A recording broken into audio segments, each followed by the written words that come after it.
I know, everyone was worried. Last week, TWR didn't exist. The weekly reload was nowhere to be seen, and I got many messages, comments, and questions asking where the show went. What happened? Did Inkslasher die? Did Slick die?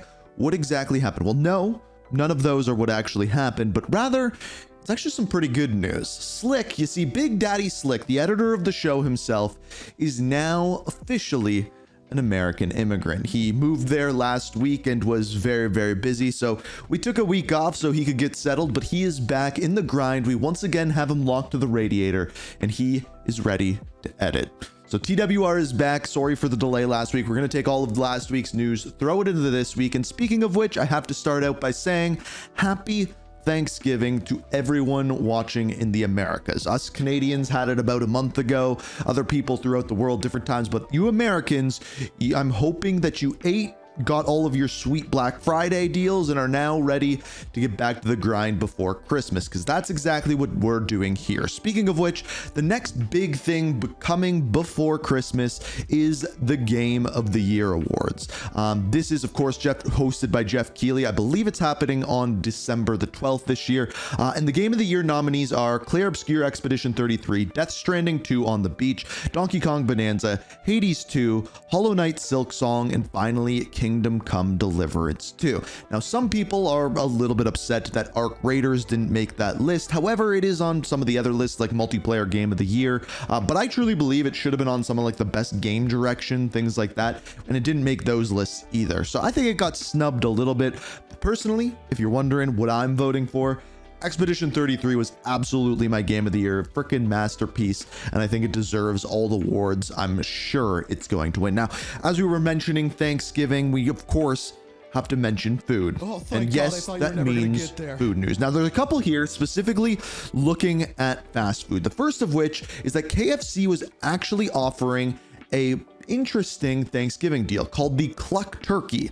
Now, this is fried chicken, not fried turkey. I truly believe they should have embraced the turkey, but the interesting part is it comes with 3 different gravies: signature brown gravy, white peppercorn gravy, and the one that I wish I was in America to try is the Southwest cheddar gravy. Please, if anyone who's watching tried this, let me know how that gravy was. Second of all, McDonald's. Going in past Thanksgiving into Christmas, we have the McD's Grinch. Now, if you don't know what I'm talking about there, they have a Grinch meal. And basically this one, you have some dill pickle seasoning that you can put on your fries, as well as some Grinch socks. Now, here's the thing. As I mentioned earlier on, I'm Canadian. I am like 90% sure that this existed in Canada last year. And I'm guessing now they're bringing it to America this year, but I don't fully understand, because I 100% thought I had a pair of socks. I looked for them for the show, couldn't find them, but let me know if you got one of these last year. And finally, I know this is a video game show, and I know somehow food news works its way in, but as a Canadian, I gotta talk about hockey. A goalie by the name of Elvis Merzlikins, definitely saying his name wrong, wore a Sonic the Hedgehog themed mask. When asked why he got this mask, he said that his son was a huge fan of Sonic the Hedgehog. And I have to say, he may go down of the GOAT of the week, but the real GOAT of the week actually has to go to Slick, who is back and bringing us this week's episode of the Weekly Reload. Slick, play the intro.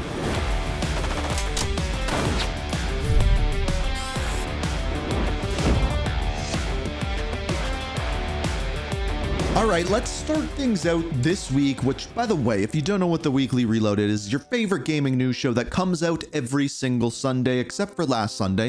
It didn't come out last Sunday, but we're going to start out with some Black Ops 7 news this week. So first things first, we got the Season 1 roadmap and all of the information revolving around that, and it is a thick with 3 C's season.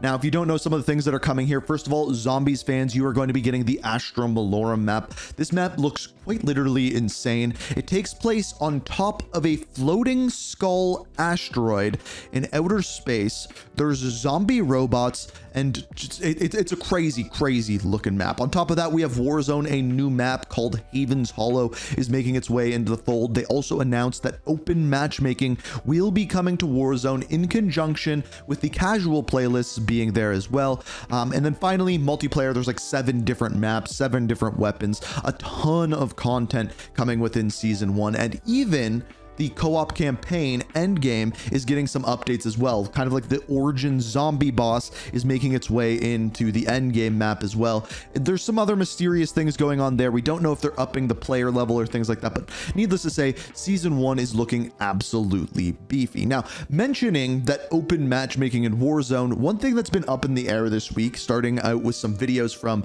the Exclusive Ace or Exclusive Reloaded, which is his new Call of Duty channel, he started talking about skill-based matchmaking, ran some tests, and found that his matchmaking times on his account that had a higher kill death, higher score per minute, took longer to get into a match and had worse ping than a low skilled account, leading us to believe that skill-based matchmaking was pumped up since the beta. However, he was responded to by Treyarch themselves saying, no, he is wrong, that the matchmaking in Black Ops 7 is the exact same as it was in the beta. The only difference is the player base. Lo and behold, this actually makes quite a bit of sense because the game didn't sell that great, because there are less casual people playing. The base player level is much, much higher on this game, causing these problems: longer matchmaking, worse ping. On top of that, players just simply that are playing being better. And of course, that causes some issues. Now, if you don't know what I'm talking about the player numbers, game sales were down 63% lower than Battlefield 6 in Europe this year. That is insane. Those are absolutely insane numbers. And while all of this is going on, this is going to lead us directly in to the next thing, which is Battlefield 6. Battlefield 6 has officially come out. Even though the year is not over yet, they have come out and stated that they are the #1 shooter game this year. Now, here's what I find really, really interesting. When we go in and look at the sales, it doesn't just appear that this is the #1 shooter this year. It appears to be just the #1 game this year. And I don't know why they didn't put that out there, that they were the #1 selling game. Maybe they just wanted to dunk on Call of Duty and be like, haha, we did it. We sold more than you. And this is like way bigger news than I think you may realize. Traditionally, Battlefield does not beat Call of Duty. Traditionally, Battlefield isn't even like the #2 selling game of the year. So the fact that they pulled off what they did this year doesn't only speak to them listening to fans, giving them what they want, it also speaks to the game that they created being a very, very good game. And the next thing that will tell the test of time is the longevity of this game. How long are they going to support it? How long is it going to continue on for? Now, the one other piece of evidence with this game being insane is that its launch month was the biggest launch for a video game for that month in the last 3 years. You didn't hear me wrong. It was bigger than Black Ops 6. It was bigger than Modern Warfare 3 in the launch month. The only game that trumped it in the last little while is Modern Warfare 2 in 2022. That is the only game that beat it, and that is absolutely insane. This goes to show the fall of Call of Duty since it launched that Modern Warfare 2, and goes to show where players are projecting Battlefield 6 and Battlefield to be in the coming future. And speaking of games that are old but doing something new, we have PUBG Black Budget. Now, this is super interesting. Slick, hopefully you can throw up some of these screenshots that are coming out for this game, but the description of this is PUBG Black Budget is an extraction shooter built around tension, survival, and the unknown. Join classified operations to uncover secrets of mysterious island trapped in a time loop. So this is going to be PUBG's take on the extraction shooter. I believe there is a beta happening in December. I don't know the exact dates, but my guess, and come here, come closer, I'm willing to bet that this is going to be shadow dropped into a beta at Game of the Year. I don't have my tinfoil hat. I need to go out and buy new tinfoil. But if I had a tinfoil hat, this is what it would be saying, is that I have truly believed, since we haven't seen like a full trailer yet, just leaks in the Steam page, I bet we get a trailer during the Game Awards and they announce that it is in beta then. I'm not sure. I'm just guessing, but we'll see. We'll see. So the 12th is the day that I think you should look out for that one. Now, as far as games that came out in the last little while, we've had some interesting ones, and I know you've been waiting the entire show for me to talk about it.